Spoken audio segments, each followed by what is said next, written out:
मुख्यमंत्री भजनलाल शर्मा मुख्यमंत्री निवास पर है। सुबह 10 बजे से ही आगंतुकों से मुलाकात कर रहे हैं मुख्यमंत्री भजनलाल शर्मा। विधायक, जनप्रतिनिधियों और अन्य गणमान्य व्यक्तियों से मुलाकात उन्होंने की।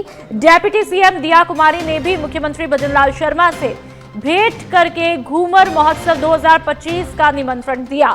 साथ ही विधायक जसवंत यादव, चंद्रभान सिंह प्रतापपुरी, पूर्व सांसद स्वामी सुमेधानंद ने भी मुख्यमंत्री से शिष्टाचार मुलाकात की है। तो तस्वीरें आपकी टीवी स्क्रीन पर लगातार आपको खबर हम दिखा रहे हैं। तस्वीरें हो सकता है कुछ ही देर में देख लीजिए। तस्वीरें आप देख सकते हैं। मुख्यमंत्री भजनलाल शर्मा की मुलाकातें लगातार चल रही है। आगंतुकों से मुलाकात कर रहे हैं, चाहे विधायक हो या फिर जनप्रतिनिधि हो। डेप्यूटी सीएम दिया कुमारी यहां पर आप देख सकते हैं। और अब घूमर फेस्टिवल को लेकर के तैयारियां चरम पर है और उन तैयारियों को लेकर के भी मुलाकातें की जा रही है। कई जनप्रतिनिधि मुख्यमंत्री भजनलाल शर्मा से मुलाकात करते हुए दिखाई दे रहे हैं। आपको बता दें कि इस बार, और चलिए ज्यादा जानकारी के लिए पॉलिटिकल एडिटर लाल सिंह फौजदार हमारे साथ में फोन लाइन पर जुड़ चुके हैं। लाल सिंह जी, क्या कुछ मुलाकात के पीछे जो है एजेंडा है, घूमर फेस्टिवल को लेकर के किस तरह की तैयारियां? देखिए, मुख्यमंत्री भजनलाल शर्मा जब आवास पर रहते हैं तो जनसुनवाई और मुलाकात उनका रूटीन कार्यक्रम रहता है। कई बार लगातार व्यस्तता के कारण तमाम जो लोग मुलाकात करना चाहते हैं, चाहे जनप्रतिनिधि हों, पार्टी के पदाधिकारी हों, उनको बहुत समय नहीं दे पाते। तो जिस दिन वो रहते हैं जयपुर में और मीटिंग्स नहीं होती तो उस दिन वो तमाम मुलाकातें करते हैं। आज इसी कड़ी में सुबह 10 बजे से तमाम जो मुलाकातें हुई हैं उनमें पार्टी के पदाधिकारी भी हैं, जनप्रतिनिधि भी हैं। डिप्टी सीएम दिया कुमारी ने उनसे मुलाकात की है। जो एक बड़ा कार्यक्रम इस बार सातों संभाग हो रहा है घूमर महोत्सव, उसको लेकर निमंत्रण दिया है।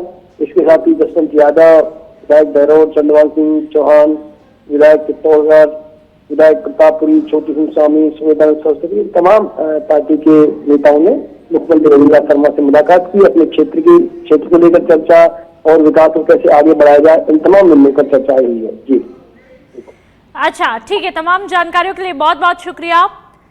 तो लगातार तैयारियों को लेकर के चर्चाएं यहां पर की जा रही है। घूमर फेस्टिवल को लेकर के पूरे राजस्थान में तैयारियां चरम पर है। बढ़ते हैं आगे, सवाई माधोपुर के बामनवास की बात करेंगे, जहां पर पीपलाई कस्बे के स्वास्थ्य केंद्र में डॉक्टर लगातार नदारद है और पूरे केंद्र का काम अब कंपाउंडर के भरोसे चल रहा है। ग्रामीणों का कहना है कि इस मुद्दे पर जब सीएमएचओ और ब्लॉक चिकित्सा अधिकारी से संपर्क किया गया तो जिम्मेदार अधिकारी एक दूसरे पर मामला टालते हुए दिखाई दिए।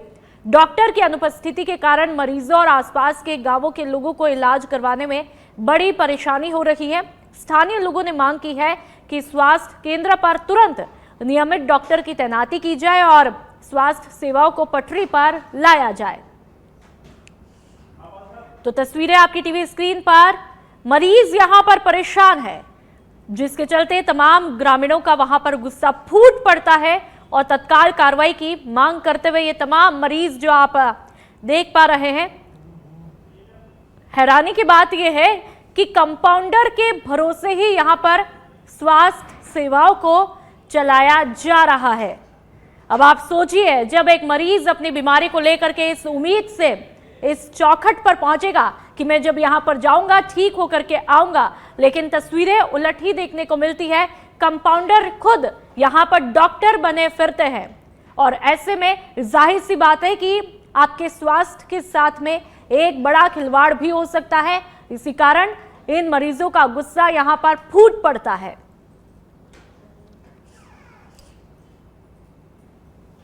तो सवाई माधोपुर के बामनवास की तस्वीरें हैं।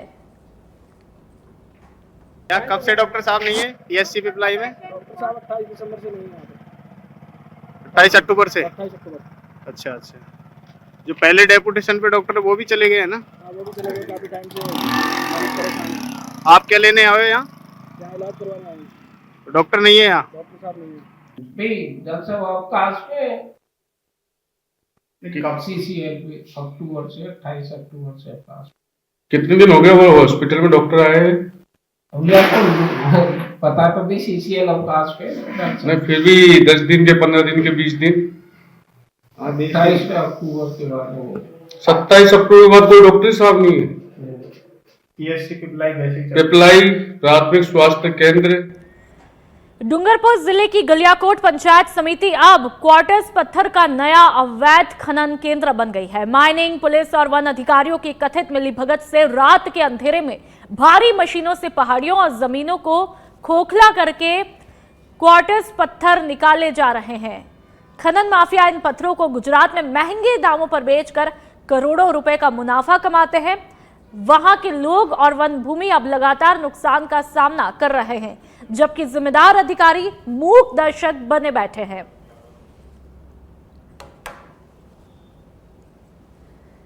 तो गुजरात में महंगे दामों पर यह पत्थर बिक रहा है। पत्थर की तस्वीरें आप देख लीजिए। अवैध रूप से खनन यहां पर किया जा रहा है और साथ में पुलिस हो या फिर वन अधिकारी हो या फिर माइनिंग के लोग हो, उन सब की मिलीभगत के आरोप भी यहां पर लगते हुए दिखाई देते हैं।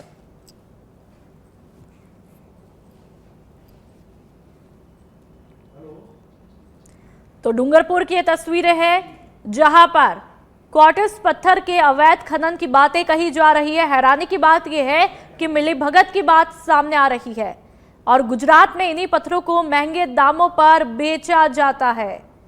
गलियाकोट में क्वार्टर्स पत्थर का अवैध रूप से लगातार खनन किया जा रहा है। सागवाड़ा उपखंड के गलियाकोट क्षेत्र में क्वार्ट्स का अवैध खनन हो रहा है, तो सर ऐसे में क्या कार्रवाई की जाएगी? सर आपने जो बताया है उस पर जांच करके और तत्काल कार्रवाई करने का प्रयास किया जाएगा। तो पुलिस और प्रशासन से मदद दी जाएगी। सर क्वार्ट्स को लेकर कुछ उस तरफ की जैसे सागवाड़ा सरोदा बेल्ट में भी कार्रवाई पहले चल रही थी, तो पिछले कई दिनों से कार्रवाई को थोड़ा सा धीमा भी हुआ है, ऐसे में क्या कारण रहे हैं? नहीं, ऐसा कोई कारण नहीं सर। अभी क्वार्ट्स का डिस्पैच काफ़ी कम हो गया है, डिमांड काफ़ी कम है मार्केट में और काफ़ी खाने बंद हो गई हैं, तो जांच कर रहे हैं लगातार। और अब जैसलमेर के रामदेवरा की हम बात करेंगे, जहां पर 36 साल बाद ग्राम पंचायत रामदेवरा एक बार फिर भूखंडों की नीलामी कर रही है। रूनीचा कुआ रोड पर विकसित रूनीचा नगर कॉलोनी में 300 से ज्यादा प्लॉट तैयार किए गए हैं, जिनका आवंटन आज से नीलामी बोली के जरिए शुरू हुआ। सरपंच समंदर सिंह तंवर और ग्राम विकास अधिकारी चौथाराम भील की मौजूदगी में ये पूरी प्रक्रिया मौके पर ही की जा रही है। लोग आवेदन भर चुके हैं और अब उन्हीं आवेदकों को नीलामी में भाग लेने का मौका दिया है। आधुनिक सुविधाओं वाली इस कॉलोनी को लेकर लोगों में काफी उत्साह है, खास तौर पर इसलिए क्योंकि पिछली नीलामी 1989 में हुई थी। न्यूनतम बोली 2 लाख तय की गई है और उच्च बोलीदाता को 25% राशि मौके पर जमा करानी होगी।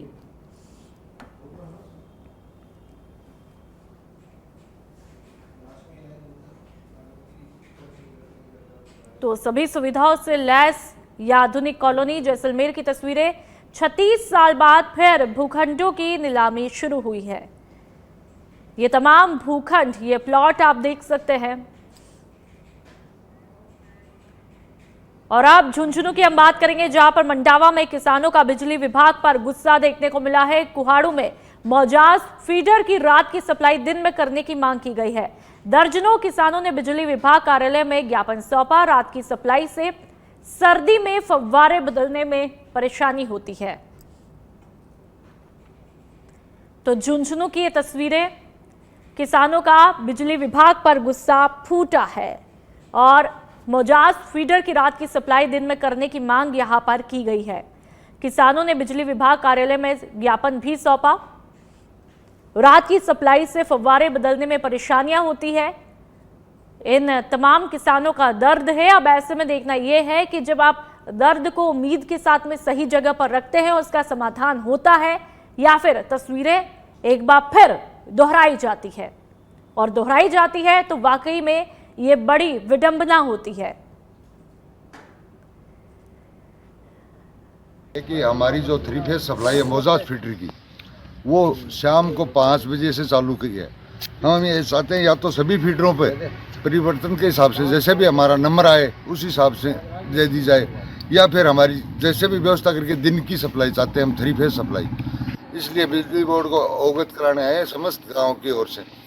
इसमें हमारी सुनाई हो गई तो ठीक है, नहीं होनी तो हम बड़ा आंदोलन करेंगे, सभी गाँव वालों को लाएंगे। कि हमारी जो 3 फेज सप्लाई है मोजाज फीडर की, वो शाम को 5 बजे। अलवर जिले के खेड़ली क्षेत्र में हिंडौन रोड रेलवे फाटक पर दिन भर लगने वाला जाम लोगों के लिए बड़ी समस्या बन गया है। जयपुर, आगरा, भरतपुर, दिल्ली और यूपी सहित कई क्षेत्रों को जोड़ने वाला ये एकमात्र मार्ग ट्रेनों की लगातार आवाजाही के कारण अधिकतर समय बंद रहता है। आपातकालीन स्थिति हो या फिर आम दिन हो, वहां के लोग घंटों तक जाम में फंसे रहते हैं। करीब 44 करोड़ रुपए की लागत से प्रस्तावित रेलवे ओवरब्रिज का निर्माण अब तक शुरू ही नहीं हो पाया है, जबकि रेलवे अपनी सभी प्रक्रिया पूरी कर चुका है। वहां के लोगों का आरोप है कि राज्य सरकार स्तर पर प्रशासन और पीडब्ल्यूडी की लेट लतीफी के कारण काम अटका हुआ है। बढ़ते आक्रोश के बीच सामाजिक और राजनीतिक संगठनों ने निर्माण कार्य जल्द शुरू कराने की मांग तेज कर दी है।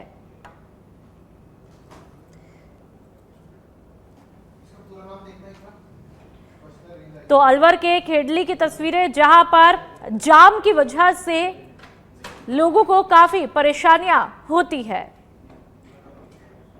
जोधपुर में यूटीबी नर्सेज, निविदा नर्सेज और पैरामेडिकल अस्थायी कर्मचारियों के स्थायीकरण की मांग को लेकर के संविदा कर्मचारियों ने प्रदर्शन किया। महात्मा गांधी अस्पताल से जिला कलेक्ट्रेट कार्यालय तक भी रैली निकाली, जिसमें शामिल कर्मचारियों ने मुख्यमंत्री और चिकित्सा मंत्री के नाम ज्ञापन सौंपकर नियमितीकरण की मांग की है। रैली संयोजक राहुल सिंह राजपुरोहित ने कहा कि पिछले कई सालों से काम कर रहे कर्मचारियों को अब तक नियमित नहीं किया गया, जिसको लेकर के ज्ञापन दिया है।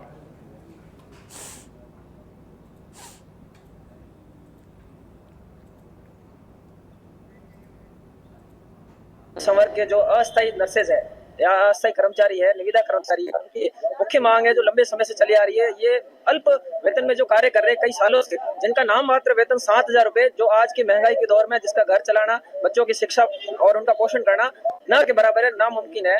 इस मुश्किल भरे दौर में हमारा सरकार से यह आग्रह रहेगा कि हमारी कोई नई मांग नहीं है। पूर्व में जिस 2013, 2018, 2023 में आपने जिस तरह से बोनस और मेरिट आधार भर्तियां निकाली है, उसी तरह जैसे आपने मेडिकल को लेकर नियमितीकरण किया है, जिसके लिए हमने महात्मा गांधी हॉस्पिटल से कलेक्टर की रैली की है, जिसमें हमने चिकित्सा मंत्री और मुख्यमंत्री के नाम से ज्ञापन दिया है। और हमारी मुख्य मांग यही है कि हमें जल्दी से जल्दी परमानेंट किया जाए। इसको लेकर हमने रैली की है और अगर हमारी मांगों पर ध्यान नहीं दिया गया तो हमारा और भी आगे इसे उग्र रूप में हमारी रैली जयपुर स्तर पे की जाएगी। आज हमने जो अस्थायी नर्सिंग अधिकारी, एएनएम, पैरामेडिकल, रेडियोग्राफर, जो भी जितने भी नर्सिंग और पैरामेडिकल संवर्ग के लोग हैं जो अस्थायी आधार पर संविदा, निविदा, अल्प वेतन पर लंबे समय से काम कर रहे हैं, उनकी एक जायज मांग थी जो लंबे समय से वो आंदोलन भी हमारी भर्ती निकाली जाए जो मेरिट और बोनस के आधार पर हो। नर्सिंग वर्ग जिसमें एएनएम और ये शामिल है, इनकी 12,000 पद, पैरामेडिकल वर्ग के कम से कम 4,000 पदों पर सरकार ये आने वाले बजट से पहले भर्ती निकाले, ताकि जो लोग अल्प वेतन पर कार्य कर रहे हैं, चाहे वो एएनएम हो, चाहे रेडियोग्राफर हो, चाहे कोई भी हो, वो लोग जल्दी से जल्दी, क्योंकि काफी लोग तो 45-45 साल के हो गए, उनका क्या भला होगा, उनका परिवार कैसे चलता होगा, उसी की मांग को लेकर।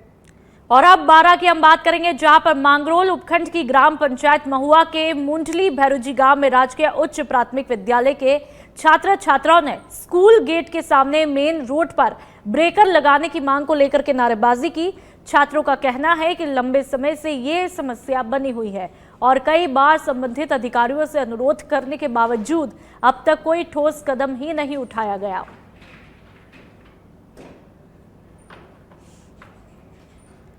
सांभर क्षेत्र के किसान अब अपने हक के लिए धरने की तैयारी कर रहे हैं। उनका आरोप है कि एक व्यापारी ने करीब 11 करोड़ रुपए की फसल खरीदकर भुगतान ही नहीं किया।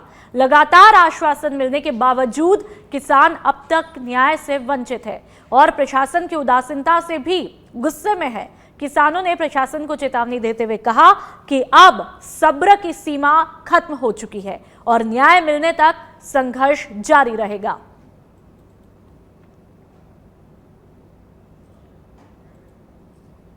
किसान संघर्ष समिति द्वारा और कृषि मंडी द्वारा एक महाजन समाज द्वारा को लेकर आज हम यहाँ इकट्ठे हुए हैं।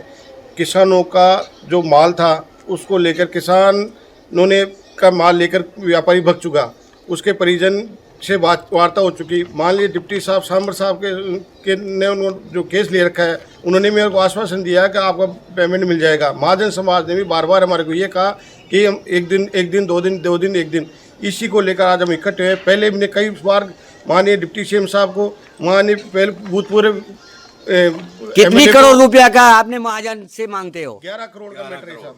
11 करोड़ के मांगते हो आप लोग? 11 करोड़ का माल बेचा था उन्होंने। 174 परिवार है, 174 काश्तकार हैं। 174 परिवार ही मानो काश्तकार है। चना सरसों मूंग काश्तकार ठीक रहो। इसको लेकर अब हम धरने पे बैठेंगे यदि हमारी अब सुनवाई नहीं हुई, क्योंकि हमने धरने के लिए पहले भी अवगत कराया। उन्होंने डिप्टी साहब ने बोला कि आप ऐसा कार्य मत करो ताकि हमारे को दिक्कत हो। बयाना तहसील की सीधपुर पंचायत के लोग सड़क की समस्याओं से परेशान हैं। गांव से शहर तक जाने के लिए लोगों को हर दिन गंभीर नदी पार करनी पड़ती है, क्योंकि न तो कोई पुलिया बनी है और न ही कोई रास्ता। यही रास्ता दर्जनों गांवों के बच्चों, बुजुर्गों और आमजन के लिए बचपन, पढ़ाई और रोजमर्रा की जिंदगी का मुख्य मार्ग है। ग्रामीणों ने कई बार प्रशासन और राजनीतिक दलों से गुहार भी लगाई, लेकिन सड़कों के हालात अब भी जस के तस बने हुए हैं। ग्राम पंचायत सीतपुर आप देख सकते हैं, ये जो रास्ता दिख रहा है ये सीतपुर, पराबाई खेड़ा, नंगला, अंडोवा, झामरा कई गांवों का रास्ता है, लेकिन गंभीर नदी के आने से ये रास्ता बाधित हो चुका है। सबसे बड़ी समस्या यहाँ के जो बच्चे हैं, बच्चियाँ हैं जो बयाना कॉलेज स्कूल जाते हैं उनके लिए है, क्योंकि ऐसा कोई रास्ता नहीं है जिसमें से वे निकल चुके हैं। अब उन्हें इस पुल का सहारा लेना पड़ रहा है। पुल के ऊपर होके बच्चे बयाना के लिए जा रहे हैं, कभी भी घटना हो सकती है। प्रशासन से यही है कि हमें गंभीर नदी में होके पुलिया का निर्माण। बढ़ते हैं आगे। फलौदी में परमवीर मेजर शैतान सिंह के शहादत दिवस पर उन्हें भावभीनी श्रद्धांजलि दी गई। शहर के मेजर शैतान सिंह स्टेडियम के मुख्य द्वार पर उनकी प्रतिमा पर माल्यार्पण करके सैनिकों और नागरिकों ने उन्हें याद किया। तस्वीरें आप देख लीजिए। इस दौरान रिटायर्ड सैनिकों और जनप्रतिनिधियों ने उनकी वीरता और साहस को याद किया और कहा कि 1962 को भारत चीन युद्ध में उन्होंने दुश्मन के सामने अपने प्राणों की आहुति देकर के देश को गौरव प्रदान दिया।